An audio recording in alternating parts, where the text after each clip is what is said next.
Je voulais dire que devant la mort, personne en fait n'est serein. La sainteté même de la vie, la sainteté ne garantit pas la sérénité devant la mort. Même les saints peuvent trembler devant la mort. Parce qu'au moment de mourir, il y a trois choses à craindre. Trois choses à craindre. Le moment où l'âme sort du corps, c'est une épreuve. La deuxième chose, le moment où l'âme se présente devant Dieu, c'est une autre épreuve. Et le moment où la sentence sera rendue, c'est une épreuve. Donc, trois choses à craindre. Mais que se passe-t-il avant de mourir? Eh bien, on peut dire qu'il y a 5 phénomènes. Il y a d'abord la rétrospective de la vie. Au moment où on est dans l'agonie, tous les moments de la vie du mourant défilent devant sa conscience. Tous les moments de sa vie vont défiler devant sa conscience. Tout ce qu'il a eu à faire, soit parfois dans un ordre chronologique, du berceau jusqu'au moment où il est en train d'agoniser, ou soit simultanément. Et un seul regard suffit à voir tous ces moments-là. Et la personne va éprouver soit de la nostalgie, une nostalgie douloureuse. Lorsqu'elle va voir les moments heureux de sa vie, il y aura comme une nostalgie douloureuse. Ou parfois, il peut arriver qu'elle soit accablée en voyant des péchés qu'elle aurait commis, des fautes, des manquements de sa vie. Donc, il y a cette nostalgie douloureuse, ou bien elle peut être accablée à la vue des péchés que cette personne a commis. Mais cette étape de la rétrospective de la vie, je peux vous annoncer que c'est une dernière chance pour l'âme. C'est une chance de revoir sa vie. Pourquoi? On entend souvent des gens dire que celui qui est mort subitement a eu beaucoup de chance parce qu'il n'a pas vu la mort s'approcher. Ah, cette personne n'était pas à l'hôpital, elle était dormie dans un sommeil, c'est une mort qui est bien. Alors non, ce n'est pas ça la bonne mort, hein, comme on dit un peu dans le côté catholique, la bonne mort.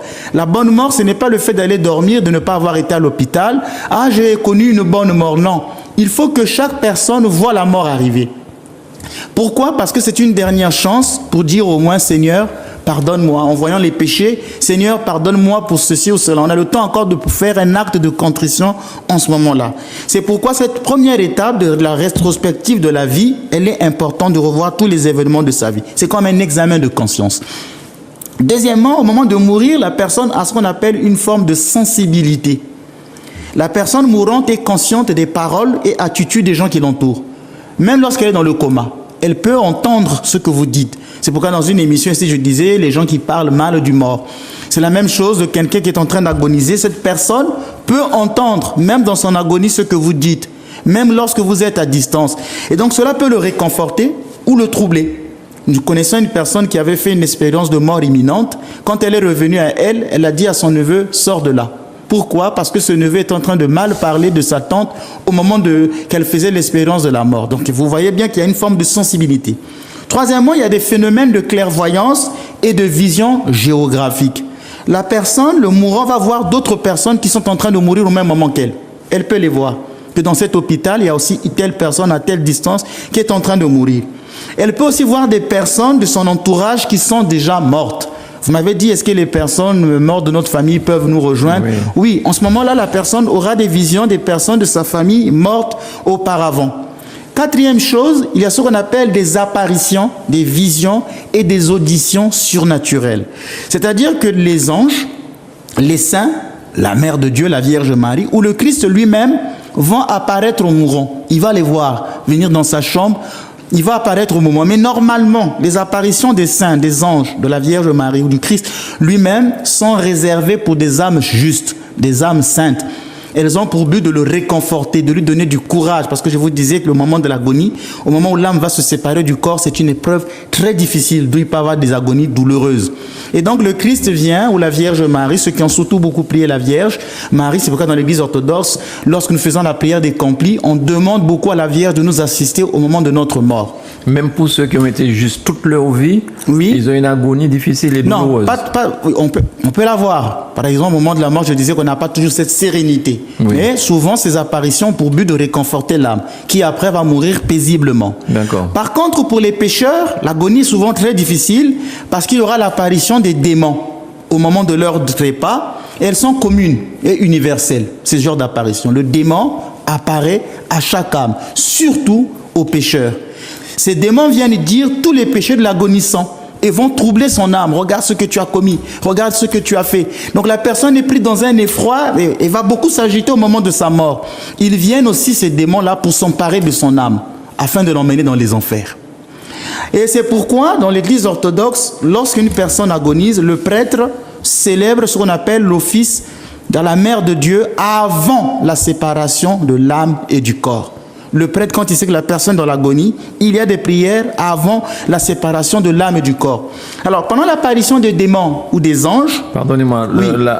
L'âme, c'est 3 jours. Vous avez dit que... Je vais y revenir, je vous dirai ça tout de suite. Même, tout juste après avoir dit ça, je vais vous expliquer ce qu'on appelle maintenant la 5e étape, donc le processus de la mort. Mais je disais, dans le processus des apparitions, il y a des phénomènes qui peuvent se produire. Il peut arriver qu'il y ait beaucoup de bruit dans la chambre. Il peut arriver qu'on entende des cris. Souvent, ce sont ces démons-là qui viennent prendre l'âme. Il peut arriver donc qu'il y ait des bruits, un certain vacarme. Quand c'est un saint qui meurt, on peut voir des odeurs, des bons parfums qui se dégagent dans la chambre. On peut entendre des chants. On peut avoir une vision de lumière qui va apparaître pour dire que cette personne est en train de mourir en état de sainteté. Et enfin, l'âme quitte le corps, mais ce processus qu'on appelle ici la 5e étape, c'est le processus de la mort. Lorsque l'âme quitte le corps, ce n'est pas, le médecin peut parler de mort clinique, mais l'âme en fait reste toujours dans son corps. Elle va rester sur terre, elle va visiter ses amis, elle va visiter sa famille, les lieux qu'elle avait l'habitude d'aller. Si elle aimait aller dans les boîtes de nuit, eh bien cette âme ira dans les boîtes de nuit. Si elle aimait aller à l'église, cette âme va aller dans l'église. Durant 3 jours, ce processus s'opère pendant 3 jours. L'âme peut parler même aux siens en rêve. C'est pourquoi la mort, c'est un processus qui a lieu en 3 jours. Les médecins légistes peuvent l'expliquer. Pourquoi? Ils vont vous dire que la mort est un processus. On verra la raideur du corps, on verra ceci, on verra cela. Il va déterminer que cette personne est morte il y a 2 ou 3 jours parce qu'il y a tout un processus même corporel qui s'opère. Et la tradition donc orthodoxe dit que l'âme ne se sépare du corps qu'après 3 jours. C'est pourquoi dans l'église orthodoxe, dès que la personne a rendu l'âme, le prêtre va faire une prière qu'on appelle la prière de séparation de l'âme et du corps. Mais aussitôt, il y aura un office qui sera célébré pendant 3 jours parce que durant ce processus, l'âme éprouve de la douleur de se séparer de son corps. Ainsi, la mort est un processus qui se déroule en 3 jours. C'est pourquoi certains mystiques orthodoxes disent qu'il est possible de ressusciter une personne dans ce laps de temps de 3 jours. Et la plupart des résurrections que certains moines, certains prêtres orthodoxes ont eu à faire, c'était toujours dans ce processus de 3 jours. Après 3 jours, l'âme va se séparer du corps. Donc la mort est donc un processus qui se déroule en 3 jours. Et la prière de défunt, de l'agonie, quand celui qui rend l'âme, cette prière se fera donc durant ces 3 jours. Eh bien, c'est très clair, mais j'ai envie de dire que c'est effrayant. Hein. C'est effrayant. C'est effrayant parce que là, au moment de partir, on ne part pas paisiblement, on part dans d'affreuses douleurs, une agonie difficile. Pourtant, c'est vrai qu'il y a certaines personnes à leur mort, on dit, son visage est serein. Lorsqu'on la voit couchée sur son lit de mort, oui, on a l'impression qu'elle a un petit sourire, qu'elle parle sereinement. C'est souvent réservé pour des personnes saintes. De bonnes personnes, ouais. Voilà. D'accord. Sinon, tous les fauteurs de troubles, ce sont les démons qui viennent s'occuper d'eux. Peut-être qu'ici, les démons peuvent aussi arriver, mais je parlais tout à l'heure de la possibilité du salut au moment de revoir les événements. Peut-être qu'ils ont eu le temps de faire un acte de contrition, et en ce moment-là, les démons viennent. Mais Dieu, par miséricorde, peut faire qu'il y ait l'autre processus qui viendra après l'âme pour la récupérer. Donc, durant ces 3 jours, entre la mort clinique et la mort de l'âme, durant ces 3 jours, on peut encore faire acte de contrition et puis... C'est au moment de l'agonie. Ah, c'est au moment de l'agonie. Pas dès que les 3 jours se sont écoulés, il n'y a plus possibilité. Parce qu'il n'y a plus possibilité de repentir après la mort. D'accord. Et la vraie mort, donc, c'est après les 3 jours. Oui, c'est-à-dire que la séparation de la mort est un processus qui se fait en 3 jours. Le même jour, on peut parler déjà de mort, puisque la personne n'entend plus physiquement. On peut parler de mort, mais cette séparation réelle de l'âme et du corps, c'est un processus qui se déroule en 3 jours. Ok. Alors, à la mort, on ne sait peut-être plus quoi faire, on est désemparé, la famille se réunit, on prie, il y a des gens qui viennent avec toute une chorale pour prier, tout ça, mais comment doit-on honorer le corps d'un défunt? Qu'est-ce qu'on peut faire pour honorer le corps du défunt? Alors, d'abord, il faut retenir que le corps d'un défunt reste toujours son corps. Donc, celui qui est parti, ce corps qui est là, reste toujours son corps. Ainsi, le défunt ne perd pas tout contact avec son corps. Il y a des âmes qui sont parfois allées visiter leur propre corps à la morgue, qui ont eu ces expériences de mort imminente sont revenus. Ils ont dit, je partais voir mon corps, je le voyais, je flottais. Donc le corps du défunt est toujours lié à la personne, c'est le corps de la personne. Et pour nous, dans l'Église, on se dit que celui qui a reçu le baptême, il a reçu la grâce de l'Esprit Saint. La grâce de l'Esprit Saint ne se retire pas sur le corps d'un défunt. Dans la Bible, nous avons le cas d'Élisée. Dans l'Ancien Testament, il est mort. Et on a pris un corps de quelqu'un qui était mort, on l'a déposé sur les os d'Élisée. Et la personne est revenue à la vie. Donc la grâce de Dieu ne quitte pas le corps du défunt. C'est pourquoi ce corps doit être respecté. Il mérite le respect dû à la personne. En honorant le corps, j'honore la personne, puisque je viens de dire que le corps d'un défunt reste toujours son corps. Maintenant, donc, la crémation n'est pas une pratique chrétienne. Puisque dès l'aube de la création... Pour ceux qui ne comprennent pas, la crémation, c'est lorsqu'on brûle le corps. Lorsqu'on brûle le corps. Ce n'est pas une pratique chrétienne. Dieu a dit, tu es poussière, tu retourneras à la poussière. Et Jésus parle du corps d'un chrétien comme la graine de blé qui meurt et qu'on jette en terre pour porter de fruits. C'est de cette terre que Dieu soufflera le dernier jour pour ressusciter ce corps. Donc on n'a pas le droit de brûler un corps. Dans la Bible, par exemple, vous avez dans Genèse 50, Joseph, qui est mort en Égypte, il demande à ses frères que quand vous quitterez l'Égypte pour repartir en terre promise, ramenez les os. Il a été enterré, mais il demande qu'il soit déterré pour qu'on ramène ses os dans la terre promise. Donc ici, vous voyez, il n'y a pas l'idée de crémation. Dans l'évangile de Matthieu, chapitre 26, verset 12, il y a une femme qui lave le corps de Jésus, ses pieds, avec du bon parfum.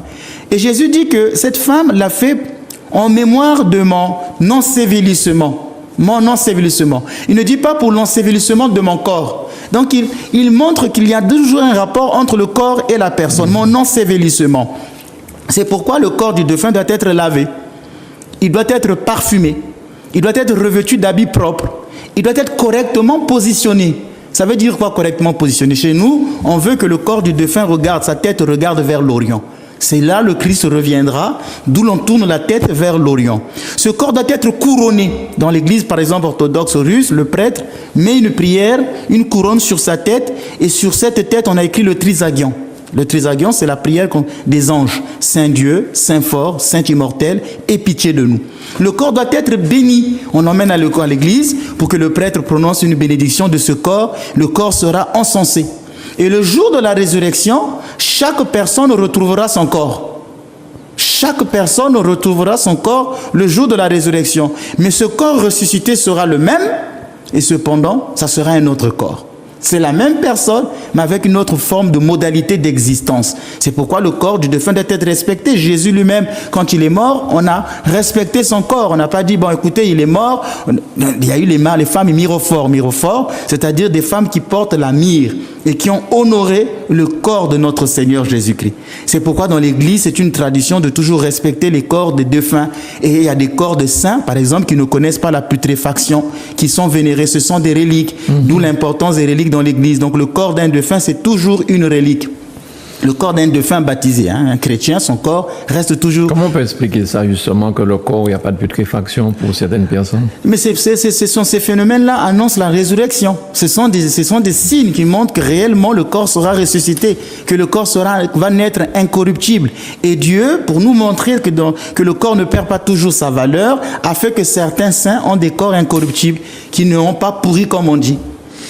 Alors, toute cette étape-là est importante parce que pendant que vous étiez en train d'énumérer les différentes étapes, je revoyais plus ou moins, vu mon âge, dans ma famille, il y a déjà eu beaucoup de décès.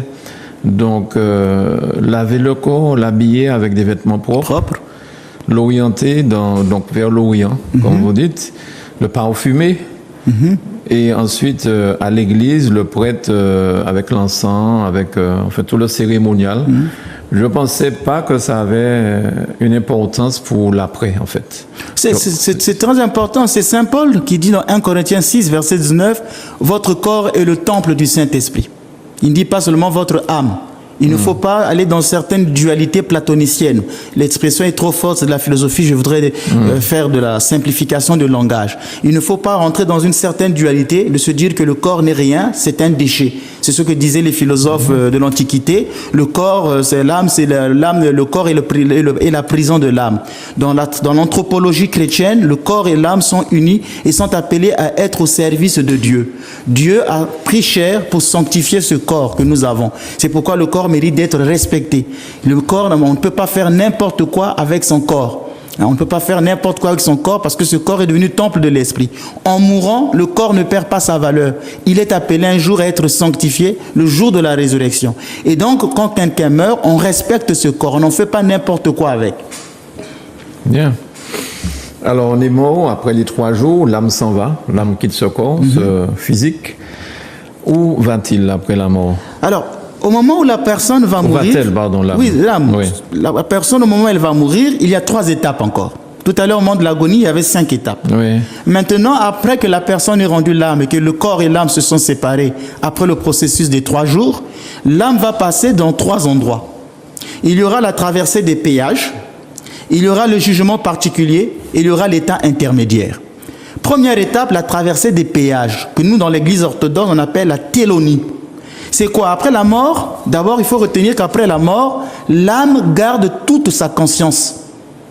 On ne peut donc parler du sommeil de l'âme. Il y a des gens qui disent, bon, l'âme plonge dans un sommeil, elle n'est plus consciente de ce qu'elle est, de ce qu'elle a vécu, elle n'est plus consciente. Non, non, non. On ne peut pas parler du sommeil de l'âme. Pourquoi? Si vous dites cela, si l'âme plonge dans un sommeil, ça serait un avantage pour ceux qui ont commis le mal. Ils ne vont pas le regretter. J'ai fait du mal dans ma vie, j'ai tué des gens, j'ai causé des guerres, j'ai tué beaucoup de personnes, je meurs et là je tombe dans un sommeil, je ne suis plus conscient. Il n'y a pas de regret. Et en ce moment-là, aussi on peut dire que Dieu est injuste. Finalement, et les bons et les mauvais, vous allez dans un sommeil de l'âme. Donc c'est pourquoi je viens de dire que même au moment de la mort, l'âme garde toujours sa conscience. Le 3e jour du décès a donc lieu l'élévation de l'âme vers Dieu. Et Dieu va envoyer un ange pour aller prendre cette âme. C'est ce qu'on appelle ici un ange psychopampe. Un ange psychopampe, appelé aussi ange psychagogue. Donc cette âme qui est envoyée pour accompagner cette âme vers Dieu. Ils sont souvent au nombre de 2. Il y a l'ange gardien qui a veillé sur cette personne durant toute sa vie. Et il y a un autre ange qui est envoyé pour aller prendre cette âme. Chez certains saints, parfois, il y avait plusieurs anges. C'est pourquoi on voyait de la lumière qui les accompagnait. Donc souvent, ils sont 2. Et l'âme sera soit prise par un ange, ou même soit par des démons, qui viennent prendre cette âme en fonction de son état spirituel. Je vous disais une fois ici que chacun n'est pas pur à 100%. Même au moment de la mort, on n'a pas toute sa sainteté, on n'a pas toujours toute la sainteté. On peut mourir dans l'état d'un péché que les catholiques appellent péché véniel. C'est un péché de faible importance. Chacun n'est pas toujours pur à 100%. Donc il y aura un combat entre les anges et le démon qui veulent s'emparer de cette âme. Les anges viendront dire, mais cette âme a toujours prié dans sa vie, elle avait fait ceci, elle faisait des aumônes, elle était bien, on va la prendre. Les démons, non, mais tel jour elle avait insulté quelqu'un là. Mais oui, mais tel jour, donc il y a un combat des anges et des démons qui veulent se disputer cette âme. Les démons rappellent les péchés et les anges rappellent les bonnes œuvres. Donc c'est très troublant pour l'âme. Et c'est cette partie que nous appelons la traversée des péages aériens. Et qui est-ce qui tranche alors? Nous verrons ça tout à l'heure dans la 2e étape. Donc il y a la traversée des péages aériens. C'est comme des douanes célestes, des passages où l'âme va passer. Et à chaque passage, on va lui montrer un péché qu'il aurait commis. Une passion qu'il aurait eu à faire. Mais tu as eu à faire ceci. 2e étape. Mais tu étais gourmand. 3e étape. Mais tu avais fait cela. Donc c'est une traversée des péages. À ce stage des péages, les anges vont tenter de défendre cette âme. Mais il y en a d'autres qui vont tenter de la ravir. C'est pourquoi l'Église, en cette période, fait des prières. L'Église est en train de faire des prières pour que l'âme traverse les péages. Mais les péages, dans la tradition orthodoxe, ce n'est pas le purgatoire. Parce que pour les orthodoxes, le purgatoire n'existe pas. Où l'on va en enfer, c'est-à-dire dans l'Hadès, où l'on va au paradis. C'est pourquoi la 2e étape, après que l'âme ait passé les péages, c'est là où Hébreux 9, verset 27 dit « Il est réservé aux hommes de mourir qu'une seule fois, après quoi vient le jugement ». La 2e étape, c'est le jugement particulier. 40 jours, ça se fait pendant 40 jours. 40 jours après sa mort, la personne va traverser les péages et se trouvera en face du Christ pour recevoir le jugement particulier. Le jugement, quand je dis 40 jours, c'est un chiffre symbolique, parce que réellement, on ne sait pas ce qui se passe dans l'autre monde. Le temps de la vie après la mort est différent de notre temps ici. Il est différent. Par exemple, on connaît une âme qui était apparue à un saint, qui avait prié pour le repos de son âme, et l'âme dit, mais j'ai attendu ta prière, ça fait plus de 100 ans que je souffre ici. Et le saint a dit, mais ça fait à peine 2 heures de temps que tu viens de mourir.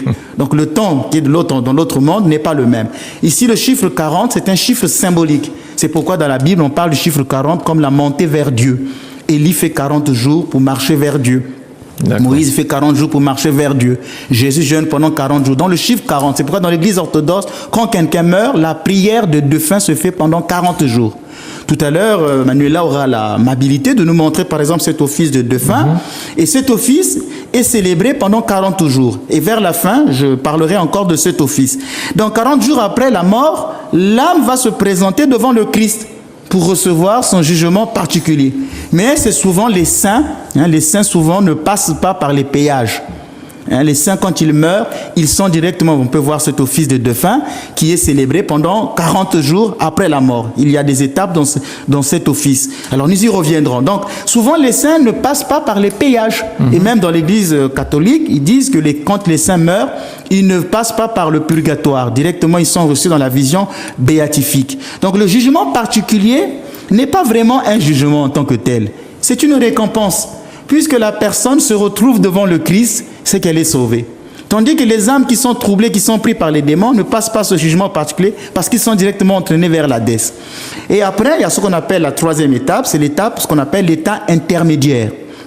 Donc après le jugement particulier, intervient l'état intermédiaire, c'est-à-dire l'âme va être soit au paradis, pour attendre la résurrection finale, le jugement universel. Donc même le paradis est un état intermédiaire. Soit l'âme va aller dans l'Hadès pour attendre le jugement final qui fera que cette personne entre plus tard réellement dans l'enfer éternel. Ce que vous appelez l'Hadès, c'est l'enfer. C'est l'enfer. D'accord. Mais l'âme va dans un état qui est provisoire. Ces états-là sont provisoires. Le paradis n'est pas un lieu en tant que tel, c'est un état. C'est un état où l'âme est dans une condition, dans un mode d'existence, soit elle est en paix avec elle-même, donc c'est un état et non un lieu.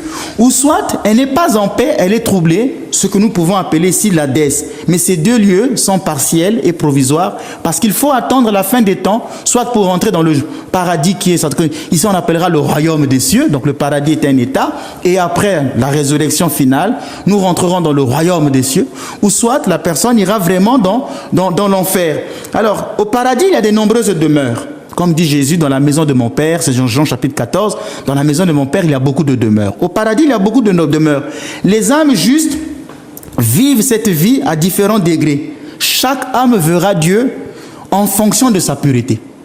En fonction de sa pureté. Tout le monde ne le verra pas avec la même intensité.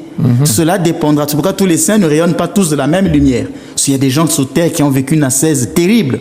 Quand ils arrivent au ciel, leur récompense sera grande. Ceux qui ont été persécutés, Jésus le dit, que heureux êtes-vous si on vous persécute, parce que votre récompense dans le ciel sera grande.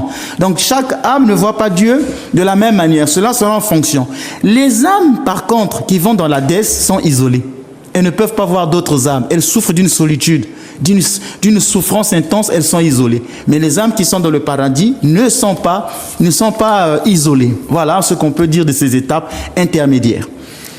Alors, comme vous avez dit aussi, quelqu'un qui vient de mourir, 2 heures plus tard, il pense, lorsqu'il est là-bas, qu'il est déjà là depuis 200 ans, quoi. Donc, ces étapes intermédiaires sont des étapes très longues, probablement, aussi. Ça peut être des étapes longues. Oui, c'est pourquoi on parle vraiment de l'ascension de l'âme. Ouais. S'il y a l'idée de l'ascension, c'est qu'il y a vraiment tout un parcours à faire pour atteindre la vision béatifique. Mais que les saints, il n'y a que les saints qui, à l'heure de leur mort, sont épargnés de ces étapes. Directement, le Christ prend leur âme pour les faire jouir de cette béatitude du paradis. Mais pardonnez-moi, mon père, je ne veux pas faire de digression, puisqu'il y a encore plein de choses à voir, mais comment sait-on tout ça, puisque personne n'est jamais revenu de la mort? Très bien. Alors, tout ça, ce sont des révélations. C'est pourquoi je disais dans une émission que l'Église orthodoxe garde 2000 ans de tradition spirituelle, théologique. Ce sont des choses qui ont été vérifiées avec le temps. Il y a eu la vie des saints. Il y a eu des saints qui ont raconté certaines choses qu'ils ont vues, que nous avons notées. Il y a eu des expériences qui ont été faites. C'est 2000 ans d'expérience. Après ces 2000 ans d'expérience, on a pu poser une théologie. Mais cette théologie n'est pas, dans l'Église orthodoxe, ce n'est pas encore dogmatique. C'est une pensée théologique qui est développée. On y pense. Mais il n'y a pas vraiment un dogme là-dessus, comme dans l'Église catholique, où le purgatoire est vraiment devenu, je crois, dogmatique. Pour nous, ça fait partie des opinions théologiques, parce qu'on a des expériences des saints, des moines, qui nous ont raconté des choses, des gens qui ont eu même la vision de ce qui se passait dans le ciel et qui les ont racontés. Par exemple, les péages, c'est Saint Antoine. Et Saint Antoine a fait 100 ans dans le désert. C'est un moine. C'est le premier des moines, il a passé 100 ans de vie spirituelle dans le désert. Et il était souvent tenté par le diable. Le diable l'attaquait beaucoup. Et quand il est mort, c'est un lion qui l'a enterré. Alors quand vous voyez des mystiques comme ça, qui nous ont révélé ces choses, c'est lui qui a parlé des péages, de l'ascension de l'âme. D'accord. Très Donc bien. ce sont des données de la révélation, ainsi de suite. Voilà. Merci beaucoup. Alors, les prières pour les morts. La prière, pardon, pour les morts, est-ce qu'elle est biblique? Les péchés peuvent-ils être remis après la mort? Donc, quand on dit les péchés peuvent-ils être remis après la mort, on parle d'après les 3 jours. Ou bien pendant ce laps de temps. Oui, tout ce laps de temps après la mort, est-ce que les péchés peuvent être remis? Est-ce que la prière pour les morts est-elle biblique? Alors souvent les protestants disent qu'après la mort c'est fini. Ils ont raison d'un côté parce qu'après la mort on ne peut plus se repentir. Ça c'est fait. Mais malheureusement même quand je fais les débats avec les amis protestants, la chose que je leur dis souvent, mais vous m'amenez une Bible qui n'est pas complète sur le plateau. La Bible protestante n'est pas complète. Les livres qui sont dans la Bible protestante ne sont pas complets, non pas le livre de Maccabée. Ils ne veulent pas le reconnaître. Alors que ce livre, c'est un livre que nous lisons. Dans l'église catholique, il y a le livre de 1 Maccabée, 2 Maccabée. Dans l'église orthodoxe, on a même 3 Maccabées, 4 pensées saintes et pieuses. Voilà pourquoi il faut faire des sacrifices expiatoires pour les morts afin qu'ils fussent délivrés de leurs péchés. Et les protestants connaissent ce texte. Ils disent que si jamais on accepte le livre de Maccabée dans notre Bible, on va nous dire, mais pourquoi vous ne priez pas pour les morts? C'est pourquoi ils le refusent. Alors que c'est vraiment biblique. Il faut faire un sacrifice expiatoire afin que les morts soient délivrés de leurs péchés. 2 Maccabée 12, 46. Mais puisqu'ils refusent le livre de Maccabée, je dis, bon, il n'y a pas de problème, on peut toujours faire débat. Le débat se situerait où? Dans le Nouveau Testament même. Dans Matthieu 12, verset 32, Jésus dit, « Tout péché et blasphème sera remis aux hommes. Mais le blasphème contre l'Esprit Saint ne sera pas remis. Si quelqu'un dit une parole contre le Fils de l'homme, cela sera remis. Mais s'il parle contre l'Esprit Saint, cela ne lui sera remis ni en ce monde, ni dans l'autre monde. » Comment comprendre cette phrase de Jésus lui-même? Il montre qu'il y a une possibilité de recevoir le pardon même dans l'autre monde. Certains péchés ne sont pas remis dans ce monde, mais certains le seront remis dans l'autre monde. Quand vous dites ne sera remis, ça veut dire qu'il ne sera pardonné. Sera pardonné. Dans ce test, Jésus montre bien qu'il y a une possibilité de recevoir le pardon des péchés dans l'autre monde. Je vous donne par exemple, je vais vous donner un exemple. Un prêtre, toute sa vie, il a servi Dieu. Toute sa vie, il a servi Dieu. Il a jeûné, il a prêché l'évangile, il n'a jamais touché de femme, il a gardé un corps chaste, il a toujours servi Dieu. Puis un jour, il se met en colère, la colère étant un péché capital. En faisant ce péché de colère, il s'est fâché contre une situation, il fait un AVC, il tombe, il meurt. Il est mort en état d'un péché de colère. Dieu sera-t-il injuste pour dire je te refuse le paradis parce que tu es mort en état de colère? Donc Dieu ne verra pas les 99% des actes bons qu'il aurait commis. Il va seulement voir 1% de son péché. Ce péché-là lui sera remis dans l'autre monde. C'est pourquoi je disais que tout le monde ne meurt pas 100% saint. On a toujours un péché qui va avec nous. Mais Dieu, dans son infinie miséricorde, sait que, bon, ici, je pardonne, il y a des circonstances atténuantes. C'est pourquoi, quand les gens qui disent après la mort, c'est trop tard, dans ce cas, même celui qui meurt avec ce péché de colère va aller en enfer. Un troisième test, c'est 2 Timothée 1, verset 18. Saint Paul dit que le Seigneur lui donne d'obtenir miséricorde auprès du Seigneur en ce jour-là. Tu sais mieux que personne combien de services il m'a rendu à Éphèse. C'est-à-dire, Paul parle d'un certain Onésiphore. Et dans ce texte, il dit que je prie souvent pour le repos de son âme. Saint Paul avait l'habitude de prier pour son serviteur Onésiphore qui était mort. Et ce texte est un texte posthume où il dit que je demande au Seigneur qu'il obtienne une miséricorde ce jour-là. Donc il avait l'habitude. Donc la prière pour les morts, c'est une coutume qui nous vient même des apôtres. Je vous ai montré l'Ancien Testament, le Christ lui-même qui donne la possibilité qu'il y ait pardon des péchés après la mort. Et je vous ai donné un exemple pour celui qui a toujours servi Dieu, mais au moment de mourir, il meurt avec un péché comme cela. Donc Dieu ne verra que 99% de ses actes bons, il va les balayer pour dire que non, tu es mort en état de péché mortel. Ou de parce que tu t'es mis en colère et quand je t'ai servi toute ma vie. Donc Dieu oubliera cela. C'est pourquoi il y a toujours une possibilité d'être pardonné et Saint Paul le montre. Donc voilà, les péchés seront vraiment remis même après la mort. C'est pourquoi dans l'église orthodoxe, quand le prêtre célèbre les funérailles, il prononce une absolution, qu'on appelle l'absolution des épithymies. Il demande à Dieu de pardonner les péchés. Même la prière dit, Dieu des esprits de toute chair, toi qui as vaincu la mort, pardonne à ce serviteur, donne-lui le paradis, qu'il aille reposer dans un lieu de fraîcheur, de paix, là où il n'y a ni tristesse ni gémissement. Car aucun homme vivant ne peut vivre sans péché. Toi seul es le sans péché. Et le psaume 100, ça correspond au psaume qui dit, le psaume 130, des prophètes disent, si tu retiens compte de nos fautes, qui donc subsistera, Seigneur? Mais près de toi se trouve le pardon pour que l'homme te craigne. Avant tout, nous allons être, le jour de la mort, avant tout, nous serons appelés à être devant un Dieu de miséricorde. Il est bon, il est juste, il est miséricordieux. D'abord, avant tout. Et c'est seule la miséricorde qui pourra nous sauver. Donc le prêtre qui fait cette absolution, c'est posthume. C'est après la mort. Enfin, au moment des funérailles, pardon. Oui, au moment des funérailles. C'est là toute la grande difficulté avec nos frères catholiques. Parce que dans le catéchisme de l'Église catholique, il est écrit qu'après la mort, l'âme va au-delà de l'économie sacramentelle. C'est-à-dire, pour elle, on ne peut pas administrer un sacrement à quelqu'un qui est mort. Pourtant, j'ai dit ici dans une émission, attention, dans l'Église orthodoxe, les funérailles sont considérées comme un sacrement. Oui. C'est pourquoi le prêtre va prononcer même cette absolution, pourtant la personne vient de mourir. Et c'est pourquoi dans l'église orthodoxe, il n'y aura pas un laïc qui pourra célébrer les funérailles. Dans l'église catholique, ça peut se faire, des laïcs célèbrent les funérailles. Il faut demander peut-être à un prêtre catholique d'expliquer. Moi, je ne suis pas contre. En tout cas, je ne suis pas contre. Je ne veux pas au-delà du raisonnement de dire les catholiques ont tort. Mais je dis que dans l'église orthodoxe, cette conception, c'est que le prêtre peut toujours donner un sacrement même à celui qui est mort. Cette âme, elle est vivante. Elle écoute. Elle est consciente. Donc on peut lui faire des prières. Et la miséricorde de Dieu s'étend au-delà même de la mort. C'est pourquoi le prêtre prononce cette prière. Maintenant, c'est Dieu qui jugera. Le prêtre le fait, c'est Dieu qui jugera. Alors, c'est bien de prier pour le mort, ou bien pour les morts, mais comment le faire? Comment prier pour les morts? Est-ce qu'il y a une prière particulière? Est-ce qu'il y a des livres qu'on peut trouver pour apprendre à prier pour les morts? Est-ce que c'est une prière normale? On parle avec son cœur. Voilà. Donc, il faut d'abord éviter de parler aux morts. Là, on est dans la nécromancie. Mais nous prions pour les morts. Donc la prière aux morts, c'est pas d'aller dire un tel, tu étais mort, voilà, on commence à faire un dialogue, puisqu'on ne connaît pas l'état de son âme. Si c'est le démon qui a pris cette âme et l'a emmenée, ce serait le démon qui viendra répondre. Donc là, voilà, même dans les cultes de médiums, la plupart du temps, ce ne sont pas les morts qui parlent. Les gens qui vont consulter les médiums, ce ne sont pas les morts. Ce sont les démons qui viennent prendre la figure des morts. C'est pourquoi l'Église condamne tous ces cultes. Quand nous, on nous accuse de prier pour les morts, que c'est du médium, non.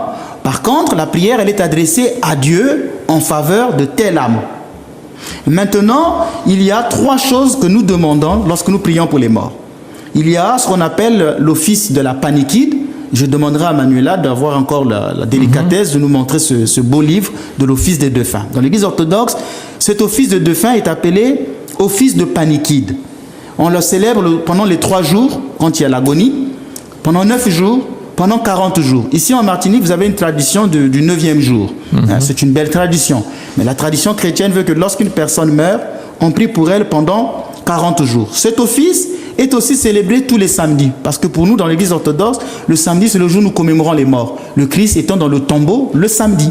Donc les morts vendredi, le samedi, c'est le jour du repos.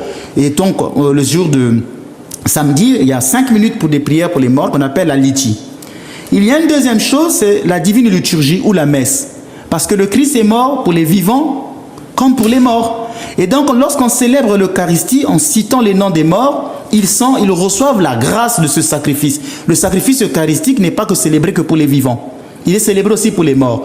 C'est pourquoi dans la liturgie, on célèbre. Par exemple, dans l'église orthodoxe, quand le prêtre prépare le pain, il va prendre du pain qu'il coupe pour les vivants, qu'il place sur la patène, et puis il va prendre les pains, il va commémorer des morts, il va citer les noms des morts qu'il place sur la même patène. À la fin de l'Eucharistie, le prêtre va prendre les commémoraisons des morts, il va le plonger dans le sang de Jésus. Il va dire, lave Seigneur par le précieux sang de ton Christ, les péchés de ceux dont il a été fait mémoire ici. Donc c'est l'Eucharistie qui est la plus grande prière qui peut apporter un soulagement pour les morts. Et j'ai parlé des offices, des prières privées, je vous ai parlé de l'Eucharistie, et la 3e, c'est les aumônes. On va par exemple acheter des bougies, des veilleuses qu'on allume au nom du mort, mais on peut aller faire des dons au nom des morts. C'est pourquoi dans l'église orthodoxe, il y a beaucoup de personnes qui construisent les églises en faisant mémoire de leurs morts. Nous avons construit un monastère dans notre pays, le Congo, le monastère Saint-Jean. C'est une dame qui était aux États-Unis qui avait perdu son fils qui s'appelait Jean. Ce fils avait laissé beaucoup d'argent. Et puis, il a dit, bon, je prends cet argent qui est en banque, je donne à l'église orthodoxe pour qu'on construise une église en sa mémoire. Par exemple, nous avons fait un appel aux dons. Il y a des personnes qui peuvent offrir au nom des morts. Dernièrement, j'ai vu un monsieur arriver dans mon bureau. Il me dit, je viens offrir 3 000 € pour la construction de votre église. Aussitôt, je le regarde, je lui dis, vous avez perdu un enfant. Et alors, j'ai dit, bon, cet enfant aussi, son nom sera sur la plaque de marbre. Pourquoi sur la plaque de marbre? Parce qu'on peut offrir aussi des dons au nom des morts, et ces dons, ces offrandes, ont une valeur aussi devant Dieu. Donc voilà un peu les trois choses. Il y a des prières privées comme l'office de la paniquide, la divine liturgie et les aumônes qu'on fait au nom des morts. En fait, ce que vous venez de dire concernant l'Eucharistie, c'est ça, au moment où le prêtre... Je revois ces images qu'il y a 2 jours où j'étais à la messe, où justement on priait dans l'office. On a prié aussi pour les morts. Au nom des morts, le prêtre a fait un certain nombre de choses. Et chaque fois, il citait les différents morts. D'accord, je saisis parce que j'ai suivi scrupuleusement cet office. C'est bien. Voilà. Donc, alors, quels sont les effets de cette prière? Alors, cela fait partie de ce qu'on appelle la communion des saints. C'est un article du credo. Dans l'Église catholique, on dit bien, je crois en la communion des saints. Donc, ce qui veut dire que dans l'Église, nous sommes une famille. L'Église est l'Église du ciel, avec tous ses saints, les anges, la mère de Dieu. Il y a l'Église de la terre, avec nous qui sommes là sur terre, les évêques, les prêtres, les laïcs, les fidèles. Et il y a l'Église des deux fins, avec toutes ces âmes qui cheminent pour aller vers Dieu. Un chrétien, quand il meurt, il n'est pas un ancien chrétien, il n'est pas un ex-chrétien, il est toujours chrétien. Donc même après la mort, cette personne a toujours besoin du concours de sa famille. Donc cette prière de mort, ça révèle que nous sommes une famille et que les biens des uns profitent aussi aux autres. Donc c'est ce qu'on appelle la communion des saints. Les biens des uns, la grâce des uns profite aussi aux autres. Et donc moi, quand je vais prier pour les morts, cette prière va leur profiter. Et c'est ce que dit un peu le Cantique des Cantiques quand il dit que l'amour est plus fort que la mort. Quand on aime ses parents, même quand ils meurent, l'amour est toujours là. Les morts ne sont pas des ex-vivants. Ce sont toujours des personnes réelles. Ce ne sont pas des ex-vivants. Donc on est pris dans une spirale de communion, de fraternité. C'est pourquoi on continue de prier les uns pour les autres. Et quand nous prions pour les morts, eux aussi, ils prient pour nous. Les morts ne peuvent rien demander pour eux-mêmes, mais ils peuvent tout demander pour nous. Et quand on a l'habitude de prier souvent pour une personne défunte, cette personne devient comme un ange gardien. Quand on a l'habitude de prier souvent pour une personne défunte, on a l'habitude de prier pour elle, cette personne défunte devient comme votre ange gardien. Dans l'évangile, par exemple, dans Luc 16, dans cette parabole du riche et de Lazare, on voit le riche qui est dans l'enfer, entre guillemets, et on voit Lazare qui est dans le sein de Dieu. Mais le riche, il n'est pas en fait vraiment en enfer, il est dans un état intermédiaire. Il dit, Seigneur, envoie Lazare pour aller sauver mes frères. Pourtant, il est dans un autre état, mais il continue de penser à ses frères. Son amour pour sa famille n'a pas cessé. Donc celui qui meurt continue de nous aimer. Il va prier pour nous. Et nous, quand on prie pour le mort, on lui apporte consolation et joie. Et de même aussi, cette âme va nous apporter aussi de la lumière et de la paix. Donc il y a une intercommunion. Et c'est la même chose aussi avec la dévotion des saints. Lorsqu'on a l'habitude de prier pour un saint, d'invoquer un saint, ce saint aussi, le jour de notre mort, pourra venir nous prendre aussi. Quand je disais dans les apparitions des saints. Moi, je m'appelle Ménas, j'ai une dévotion à Saint Ménas. Je suis sûr que le jour que je vais partir, Saint Ménas sera à côté de moi pour me prendre. La mère de Dieu sera là, les anges seront là, les saints seront là. Et en ce moment-là, je pourrais dire aux morts, où est donc ta victoire? La mort a été vaincue par le Christ. Même là, vous serez combatif. À ce moment-là, vous serez encore dans un combat. Je ne sais pas, j'ai tout à l'heure dit que la sainteté de vie n'assure pas la sérénité. Mais je vous ai dit ici un jour que le jour que je mourrai, je dirai tout simplement enfin. Oui, c'est ce que j'allais vous demander. Je dirais enfin. Oui. Parce que j'ai tellement désiré le Christ sur terre, je l'ai servi toute ma vie. Je ne suis pas en train de parler ça à titre posthume. Je voudrais longuement vivre, je voudrais profiter de ma vie, que Dieu m'accorde 40 ans, 30 ans, que je meure à 80, 90 ans, je ne sais pas. Ce jour-là, si ça serait un vendredi, je ne sais pas. Ce vendredi-là, quand le Christ viendra, quand j'ouvrirai mes yeux, il y aura un moment d'agonie, et j'aurai un petit peu peur, parce que je dirais, comme le Christ, mon âme, Seigneur, éloigne de moi cette coupe de douleur, mais quand le Christ sera là, mon corps sera apaisé. Et je dirai, enfin. Dans votre paroisse, comment se fait la prière pour les défunts, Père Ménas? Bien, dans toutes les prières orthodoxes, on prie toujours pour les défunts. Dans l'office de minuit, il y a une prière réservée pour les défunts. Le matin, quand il y a la prière, l'office de minuit. De minuit? Oui, il y a deux offices qu'on fait à minuit. Bientôt, là, le samedi, on a fait cette prière, je crois, c'était hier, par rapport aux dates. Donc, il y a ce qu'on appelle l'office de minuit. Au Maisonneticole, dans cet office, on prie pour les défunts. À la prière du matin, il y a aussi une prière réservée pour les défunts. La prière des Complis, il y a une prière réservée pour les défunts. Au Vêpres, il y a une prière. Donc, dans toutes les prières orthodoxes, il y a toujours mention des défunts. On ne les abandonne pas. Ils ne sont pas abandonnés par nous. D'accord. Maintenant, au cours de la messe, au cours de la liturgie aussi, nous prions spécialement pour les défunts, sans compter ces offices particuliers. Maintenant, dans notre paroisse, pour aider un grand nombre de personnes, chez nous, les gens demandent la messe pour 30 jours. 30 jours de messe de défunts. Et je vais dire ça ici à la télé, bon, je ne suis pas commercial, hein, c'est pas dans le cadre commercial. On ne demande que presque 1 euro par jour. Presque 1 euro par jour pour aider les personnes qui veulent demander 30 jours de messe. On ne va pas demander, oui, presque 30, 40, 50 euros pour les défunts. Et pendant 30 jours, le prêtre va célébrer des offices pour ces défunts-là. En les nommant. En les nommant, oui, c'est la prière est nominale, je vais nommer. Et comme je vous parlais, il peut arriver qu'il y ait des phénomènes extraordinaires où le défunt vient vous souffler des choses et vous dire des choses. Je priais pour un défunt, une femme m'avait demandé des intentions pour son père décédé. J'ai commencé à faire la prière et le défunt vient me dire que mais pourquoi elle a demandé juste pour moi et ma femme. Ma femme, sa maman a aussi été décédée. Et moi, je ne savais pas. J'ai appelé la dame et votre maman était décédée, oui. Et ce défunt, chaque fois que je priais, venait avec sa femme. Et j'ai compris qu'en fait, ce défunt-là n'est pas condamné. Son âme n'est pas dans l'Hadès. Il est dans un état intermédiaire parce que je vous ai dit que les âmes qui sont dans l'Hadès sont isolées. Oui. Si elle est venue avec sa femme, qui était morte, dans l'autre monde, ils sont maintenant des frères, hein, ils vivent dans une fraternité, mais toujours dans une communion d'amour, parce qu'il vient dire, mais prie aussi pour ma femme. Ces âmes-là ne sont pas des âmes condamnées. D'accord. Il y a des expériences comme ça. Quand je disais, mais comment vous savez toutes ces choses-là? C'est parce qu'il y a une expérience mystique que nous avons. C'est pourquoi on peut affirmer ça avec autant de conviction. Et nous foutre des coups. Non, Dieu n'est pas un policier. Même quand Adam péché, quand Dieu vient, il lui dit, mais l'homme, où es-tu? Et l'homme a tellement peur, il dit, oui, mais voilà, je me suis caché parce que j'étais nu. Mais qui t'a dit que tu étais nu? C'est comme si Dieu ne savait pas ce qu'Adam avait commis. En fait, il venait pour la rencontre du soir. Chaque soir, Dieu rencontrait Adam dans son amour infini. Il était venu à la rencontre, il le voit absent. C'est comme s'il n'était pas là. Notre Dieu n'est pas un Dieu policier. Hein? C'est pas un Dieu qui apporte des châtiments quand il y a des virus, il y a des guerres. On dit, voilà, c'est le virus, les épidémies, les guerres ne sont pas des bras armés d'un Dieu qui se venge contre nous. Dieu reste un Dieu éternellement amour. Il nous aime. Même le pécheur qu'il va en enfer est toujours aimé de Dieu. Alors, c'est David qui était monté sur la montagne à l'appel de Dieu, qui a pris peur parce qu'il y avait un buisson ardent qui s'est... Moïse. C'est Moïse qui s'est donc déclaré. Il ne faut pas avoir la peur de Dieu. Il a eu peur, il s'est enfui. Il ne faut pas avoir la peur de Dieu, mais il faut avoir ce qu'on appelle la crainte du Seigneur. Ouais. C'est un amour, mais un amour fait de respect. Dieu n'est pas notre petit copain. Je vais vous montrer, par exemple, une image des choses que les gens font qui montrent qu'ils n'ont pas la crainte de Dieu. Ils vont à l'église, ils vont dépenser 100 euros, 200 euros pour s'acheter des téléphones, pour s'acheter des habits. Ils vont dépenser 5 000 euros, 15 000, 100 000 euros pour s'acheter des véhicules. Et quand il vient à la quête, il jette 50 centimes. Dieu n'est pas une poubelle.